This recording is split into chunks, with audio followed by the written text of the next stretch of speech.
नमस्कार फ्रेंड, जय श्री राम। आजकल जो माहौल है वो पूरा राममय हो गया है। वीडियो को शुरुआत करने से पहले आपसे मैं भी कहता हूं जय श्री राम।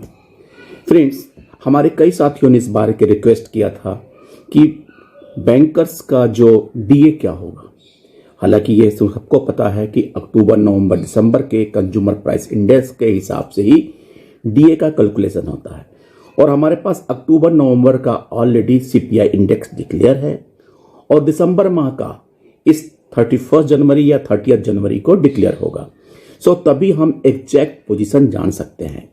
फिर भी हमारे कई साथियों ने कहा था कि एक्सपेक्टेड क्या हो सकता है, तो मैं बात करता हूं कि 11 बाइपार्टाइट के हिसाब से और 12 बाइपार्टाइट के हिसाब से जो हमारा डीए होगा वो फरवरी टू अप्रैल 24 क्या होगा। तो सीपीआई इंडेक्स अक्टूबर का 138.40 था और सीपीआई इंडेक्स नवंबर का 139.10। ये ऑलरेडी एक्चुअल है, डिक्लेयर्ड है। हम दिसंबर का मान के चलते हैं कि इट इज 139.60, यानी कि इंक्रीज ऑफ 0.50 पॉइंट्स। अकॉर्डिंगली हम और कैलकुलेट करें और बेस ईयर जो है हमारा, उसके हिसाब से सीपीआई इंडेक्स आईडब्ल्यू का जो फॉर्मूला है मैंने सामने दिया है, उस हिसाब से अगर कैलकुलेट करें तो it will become the 697 slabs and 11 bipartite के हिसाब से जहां 0.07 से हम कैलकुलेट करते हैं तो वहां पे इट विल कम 48.79।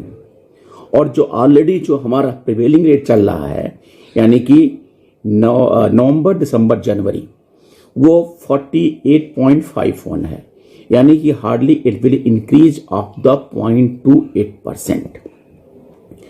अब हम बात करते हैं कि अगर 12th बाइपार्टाइट लागू होगा, क्योंकि सब बातें हो चुकी केवल एग्रीमेंट होना है, तो उसके हिसाब से हमारा डियरनेस अलाउंस क्या होगा।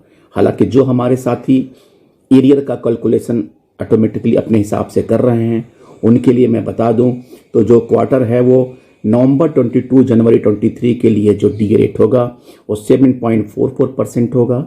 फरवरी 23 से अप्रैल 23 इट विल बिकम 9.40%। मई 23 टू जुलाई 23 इट विल बिकम 9.90%। अगस्त 23 टू अक्टूबर 23 इट विल 12.07%। नवंबर 23 और जनवरी 24 जो इस समय प्रिवेलिंग रेट है हमारा 48.51% as per the 11 bipartite, but as per 12 bipartite it will become का 15.77%। चूंकि हमारा बेसिक पे बढ़ जाएगा तो हमारा डीए ऑटोमेटिकली जो से मर्ज हो गया 8088 पॉइंट, उसके हिसाब से हमारा डीए कम हो जाएगा। और हम फरवरी टू अप्रैल की बात करें एक्सपेक्टेड एज पर 12 बाइपार्टाइट, जहां पे हमने सीपीआई इंडेक्स 139.60 दिसंबर का एज्यूम किया है और 138.40 और 139.10 अकॉर्ड से रिस्पेक्टिवली अक्टूबर नवंबर का है, तो उसके हिसाब से ये 16% का डीए रेट होगा।